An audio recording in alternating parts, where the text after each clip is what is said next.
Hello बच्चों, हमने बाकी बट्टे से रिलेटेड और मिश्रित प्रविष्टि पढ़ लिया। अब देखते हैं बैंक से संबंधित व्यवहारों का लेखा कैसे किया जाता है। तो 17 नंबर क्वेश्चन देखेंगे। निम्नलिखित व्यवहारों को जर्नल में दर्ज कीजिए। 2019 मार्च 1 का सौदा यहाँ पे दिया गया है।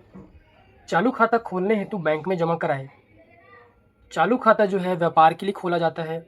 जैसे हमारे लिए खाता खुलता है बचत खाता, वैसे व्यापार के लिए खाता खुलता है चालू खाता।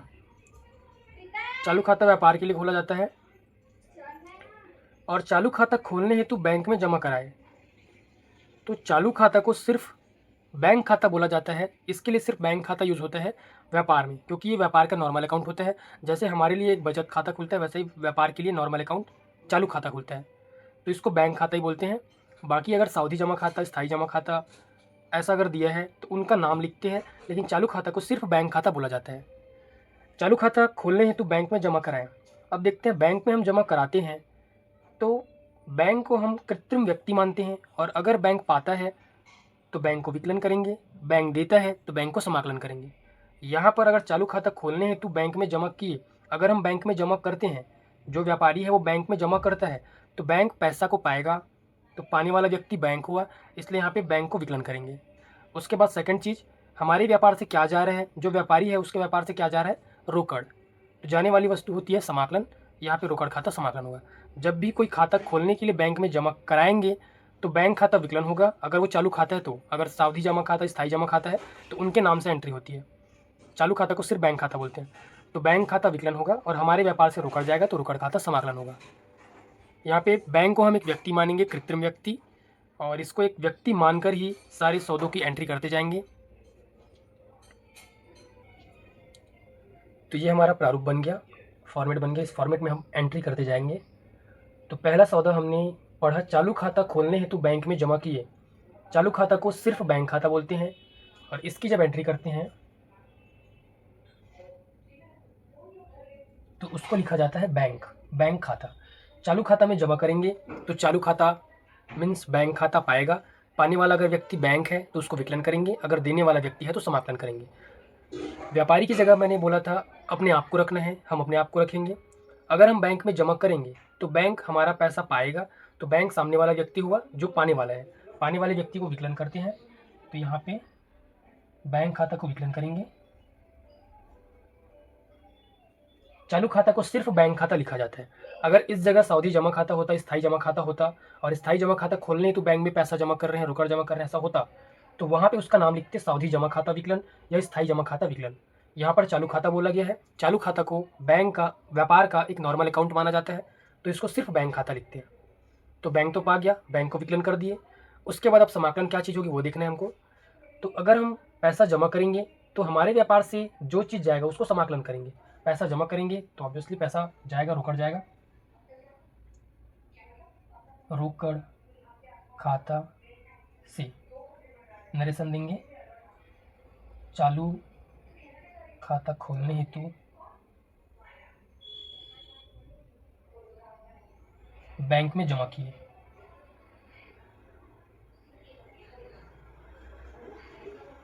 ये पहले सौदे की एंट्री हमने कर ली।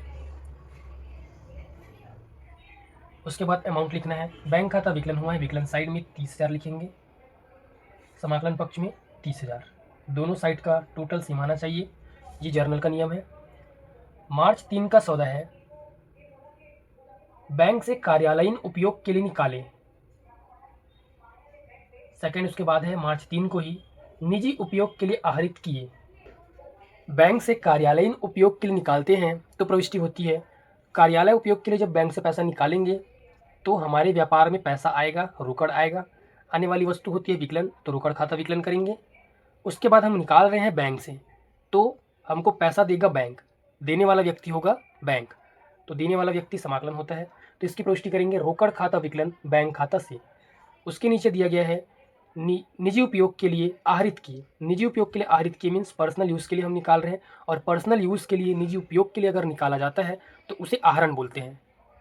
अब निजी उपयोग के लिए निकालेंगे तो आहरण खाता विकलन, और निकाल रहे हैं हम बैंक से, दोनों पैसा बैंक से निकल रहा है, तो बैंक से निकालेंगे तो समाकलन यहाँ पे होगा बैंक खाता। क्योंकि बैंक से निकालेंगे तो हमको पैसा देने वाला होगा बैंक। तो यहाँ पे प्रविष्टि होगी मार्च 3 का रोकड़ खाता विकलन और बैंक खाता से होगा। उसके बाद उसी तारीख को निजी उपयोग के लिए आहरित किए लिखा है, तो इसका हम मिश्रित प्रविष्टि करेंगे। और मिश्रित प्रविष्टि में बैंक अगर 2 बार समाकलन हो रहा है तो 2 बार उसको समाकलन नहीं करेंगे, एक बार करते हैं। तो यहाँ पे आहरण खाता विकलन बैंक खाता से, बैंक 2 बार समाकलन हो रहा है, आहरण खाता विकलन। हमने विकलन वालों को अलग अलग लिख दिया क्योंकि ये अलग अलग है, रोकड़ खाता और आहरण खाता। सेकंड नंबर बैंक खाता दोनों सौदों में समाकलन हुआ है, तो उसको 2 बार अलग अलग ना लिख करके एक बार लिखेंगे, बैंक खाता से। ये हमने बैंक से निजी व कार्यालय उपयोग के लिए निकाला।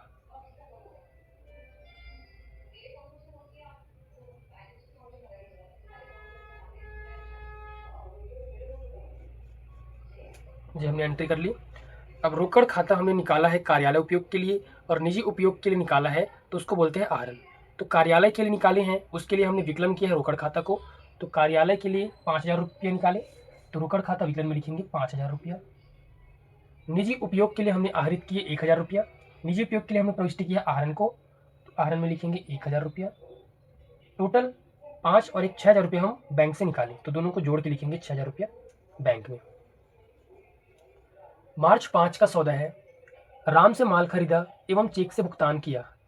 अब हम राम से माल खरीद रहे हैं और चेक से भुगतान कर रहे हैं। मैंने कुछ नोट्स बताए थे आपको, पिछली वीडियोस में आपको मिल जाएगा। पिछली क्लास में मैंने बताया था, अगर सौदे में व्यक्ति का नाम दिया है और नगद शब्द दिया है तो सौदा नगद होगा। यहाँ पे व्यक्ति का नाम दिया है और चेक से भुगतान किया गया, मतलब हमने माल खरीदा और तुरंत चेक से भुगतान किया, तो सौदा तो नगद है। और नगद सौदे में मैंने बताया था पिछली वीडियो में, नगद सौदे में रोकड़ को ध्यान दिया जाता है, व्यक्ति को छोड़ दिया जाता है। तो यहाँ पे हमने माल खरीदा, मार्च माल खरीदा, माल खरीदते हैं तो उसको लिखते हैं क्रय खाता, और क्रय खाता हमेशा विकलन होता है, क्रय खाता विकलन। क्रय खाता विकलन कैसे होता है, अगर हम माल खरीदेंगे तो हमारे पास माल आएगा, व्यापार में आने वाली वस्तु विकलन होती है, तो आने वाली वस्तु को विकलन किए, जिसको हम लिखते हैं क्रय खाता। क्रय खाता लिख दें। अब भुगतान जो है चेक से कर रहे हैं, भुगतान हम चेक से करेंगे। तो हमने राम से माल खरीदा और राम को चेक दिया, राम को हमने अभी सिर्फ चेक दिया है, उसको पेमेंट या पैसा कब मिलेगा, जब वो जाएगा बैंक में, हमारा चेक बैंक में जमा करेगा, तब उसको बैंक पैसा देता है। हमने सिर्फ अभी चेक दिया है, पैसा उसको कब मिलेगा, जब वो जाएगा बैंक में और बैंक में अपना चेक जमा करेगा, जो हमसे लिया था वो चेक जमा करेगा, तब उसको पैसा देता है बैंक। तो पैसा देने वाला व्यक्ति होता है बैंक, हम उसको पैसा नहीं दिए हैं, हम अभी सिर्फ चेक दिए हैं। तो पैसा देने वाला व्यक्ति हुआ बैंक। इसलिए जब भी किसी भी चीज़ का भुगतान हम चेक से करते हैं तो बैंक खाता को समाकलन करते हैं, क्योंकि पैसा देने वाला व्यक्ति बैंक होता है, बैंक खाता से। माल खरीदा व चेक से भुगतान किया।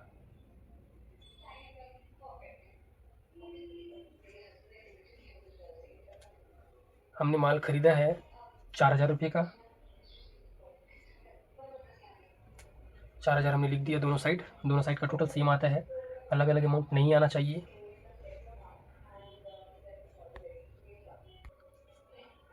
उसके बाद अगला सौदा है, अमर को माल बेचा और भुगतान में चेक मिला। जब भी चेक की प्राप्ति होती है तो चेक को रोकड़ की प्राप्ति माना जाता है। हमें चेक अगर प्राप्त होता है तो हमें रोकड़ प्राप्त हुआ है ऐसा माना जाता है। तो रोकड़ प्राप्त होगा तो हमारे पास रोकड़ आएगा, और रोकड़ आएगा हमारे व्यापार में तो आने वाली वस्तु को विकलन करते हैं, इसलिए रोकड़ खाता विकलन करेंगे। जब भी व्यापार में चेक प्राप्त होगा तो उसको लिखते हैं रोकड़ खाता, और चेक से भुगतान करते हैं तो हमेशा बैंक खाता समाकलन होता है।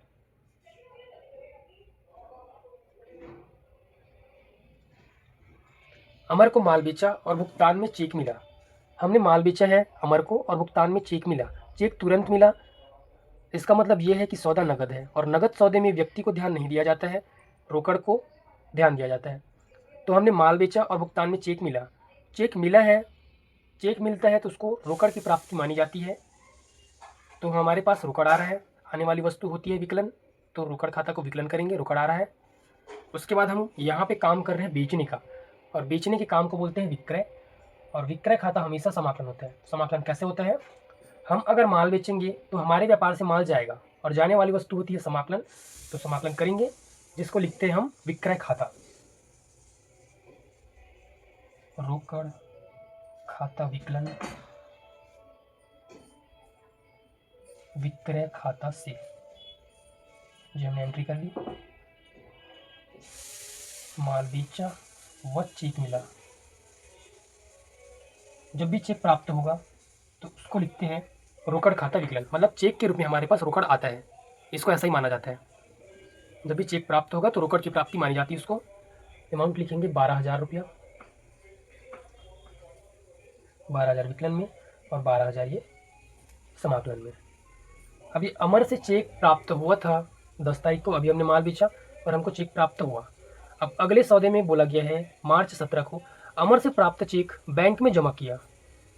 अब ये चेक जो है हम बैंक में जमा करेंगे। अगर सेम डेट को चेक प्राप्त होता है और सेम डेट को ही जमा करते हैं, जैसे हमको मार्च 10 को ये चेक प्राप्त हुआ है और इसी तारीख को हम बैंक में जमा करते तो उस चेक को पाता बैंक, तो बैंक खाता विकलन करते। पर यहाँ पर हमको सिर्फ चेक मिला है और हम बैंक में जमा नहीं किए, अगली तारीख को जमा कर रहे हैं। अगली तारीख मीन 17 तारीख को हम जमा कर रहे हैं। अब 17 तारीख में जमा करते हैं, देखते हैं प्रविष्टि क्या होती है। मार्च 17 को अमर से प्राप्त चेक बैंक में जमा किया। बैंक में जमा करेंगे तो वो चेक जाएगा बैंक में, मतलब बैंक पाएगा, पाने वाला व्यक्ति बैंक हुआ, तो बैंक को विकलन करेंगे। जब भी बैंक पाता है तो उसको विकलन करते हैं, बैंक देता है तो उसको समाकलन करते हैं। तो यहाँ पे चेक को बैंक में जमा करेंगे तो बैंक पाएगा, बैंक विकलन करेंगे, बैंक खाता विकलन। उसके बाद अब हमारे व्यापार में क्या आ रहा है क्या जा रहा है उसको देखेंगे। हमने चेक जो है बैंक में भेज दिया, बैंक में जमा कर दिया, तो बैंक पाने वाला हुआ, पाने वाला व्यक्ति विकलन होता है, बैंक खाता को विकलन कर दिए। उसके बाद हमारे व्यापार से क्या जा रहा है वो देखते हैं। हमारे व्यापार से जा रहा है चेक। चेक जाता है तो उसको जैसे चेक की प्राप्ति को रोकड़ खाता विकलन करके लिखते हैं, वैसे ही चेक को जब बैंक भेजेंगे तो इसको रोकड़ का भुगतान माना जाता है। जैसे चेक के रूप में रोकड़ यहाँ पे आया था वैसे ही चेक के रूप में रोकड़ यहाँ पे जाएगा। जब हम माल बेचे थे तो चेक मिला हमको, जिसको लिखे हम रोकड़ खाता विकलन, मतलब चेक की प्राप्ति को रोकड़ की प्राप्ति हमने माना। अब यहाँ पे बैंक भेजेंगे तो बैंक पाएगा, बैंक को विकलन किए। अब चेक हमारे पास से जाएगा, चेक जाएगा तो जब बैंक में जाता है चेक तो उसको रोकड़ खाता समाकलन करके लिखते हैं। मतलब चेक अगर हमारे पास से जाता है तो ऐसा माना जाता है कि हमारे पास से रोकड़ जा रहा है चेक के रूप में, तो इसको लिखते हैं रोकड़ खाता से चेक बैंक में जमा किया। और ये प्रविष्टि तब होगी जब आप चेक प्राप्त होने की तिथि के बाद, जिस दिन आपको चेक प्राप्त हुआ उस तिथि के बाद अन्य कोई तिथि को जमा करते हो या अन्य कोई डेट को जमा करते हो। हमको ये चेक मिला था 10 तारीख को, हमने जमा किया 17 को। अगर ये चेक मिला है 10 को और 10 को ही जमा करते तो प्रविष्टि अलग होती। जब दूसरे दिन, जिस दिन प्राप्त हुआ चेक उसके बाद वाले कोई दिन जमा किया जाता है चेक को, तो प्रविष्टि ऐसे होती है, हमारे पास से रोकड़ जाता है चेक के रूप में।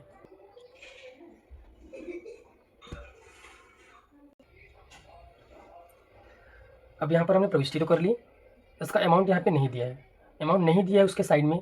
तो जो ऊपर वाला चेक है ये 12,000 का, यही इसका अमाउंट होगा। इसका अमाउंट हमको दोबारा ढूंढना नहीं है, तो ये 12,000 का चेक है, उसी चेक को हम बैंक में जमा किए, तो अमाउंट को लिखेंगे यहाँ पे 12,000 ये और 12,000 यहाँ पे समाकलन पक्ष में हो गया इसकी एंट्री। अब अगला सौदा है वेतन 3,000 रुपया एवं किराया 2,000 रुपया चेक से भुगतान किया। आप किसी भी चीज़ का चेक से भुगतान करते हो तो हमेशा बैंक खाता समाकलन होता है, ये चीज़ हमेशा होगा। किसी भी चीज़ का चेक से भुगतान करेंगे, चेक से देंगे तो बैंक खाता समाकलन होता है हमेशा।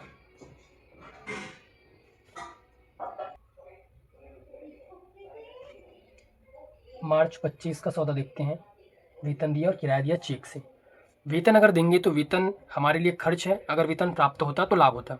वेतन हम दे रहे हैं चेक से, किराया दे रहे हैं चेक से, वेतन का भुगतान कर रहे हैं, तो वेतन देंगे तो खर्च होगा, खर्च का खाता होता है विकलन। किराया दे रहे हैं तो किराया खर्च है, देंगे तो खर्च, तो किराया खाता विकलन। दोनों खर्च है, दोनों का खाता विकलन करेंगे। और चेक से भुगतान कर रहे हैं, चेक से देंगे तो दोनों में बैंक खाता समाकलन हो रहा है, तो दोनों में समाकलन हो रहा है तो उसको दो बार नहीं लिखेंगे, एक बार लिखते हैं। तो यहाँ पे वेतन खाता विकलन, वेतन खाता विकलन, किराया खाता विकलन, और भुगतान अगर चेक से करेंगे तो हमेशा बैंक खाता ही समाकलन होगा, क्योंकि वेतन अगर हम चेक से देंगे तो अभी हम उसको पैसा नहीं दे रहे हैं, उसके पास सिर्फ चेक जा रहा है। जो भी कर्मचारी रहेगा उसको हमने सिर्फ चेक दिया, उसको पैसा कब मिलेगा, वो चेक जाके बैंक में जमा करेगा, तब उसको देने वाला व्यक्ति होता है बैंक, उसको पैसा कौन देता है, बैंक। इसलिए बैंक खाता समाकलन करते, देने वाला व्यक्ति बैंक होता है। वेतन व किराया चेक से दिया, ये भी मिश्रित प्रविष्टि है।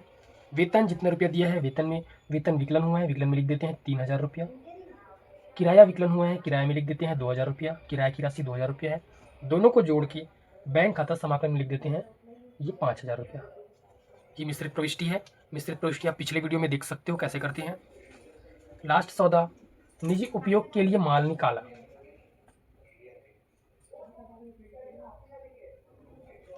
निजी उपयोग के लिए माल निकाला 4000 रुपये का। अब निजी उपयोग के लिए निकालते हैं तो उसकी एंट्री करते हैं आहरण खाता विकलन करके। कभी भी हम निजी उपयोग के लिए माल निकालेंगे तो उसको लिखते हैं आहरण खाता, और आहरण खाता विकलन होता है, आहरण खाता को विकलन करेंगे।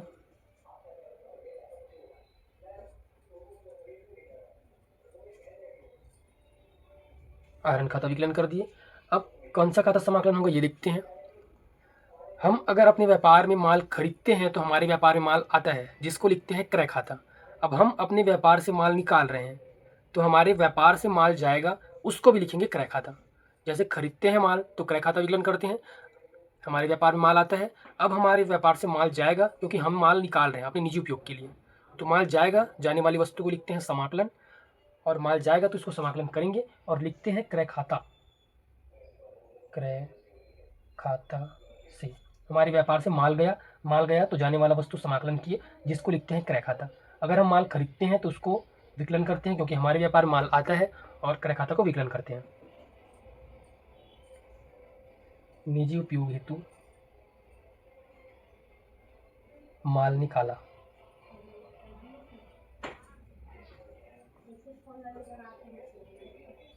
ये बन गया हमारा ये जर्नल। अमाउंट लिखेंगे 4000 रुपये विकलन में, 4000 रुपये समाकलन में। टोटल करेंगे सबका, टोटल इसका आएगा 71,000। विकलन का 71,000 है तो समाकलन का भी 71 आना चाहिए। दोनों साइड का टोटल सेम आता है। अगर एक साइड का गलत आ रहा है, कम आ रहा है, ज़्यादा आ रहा है, तो कहीं पे हमने गलती की है, एक बार फिर से चेक करना। दोनों साइड का टोटल 71,000 आ रहा है। तो ऐसे बनता है बैंक से संबंधित व्यवहार, बैंक से संबंधित लेखे ऐसे किए जाते हैं।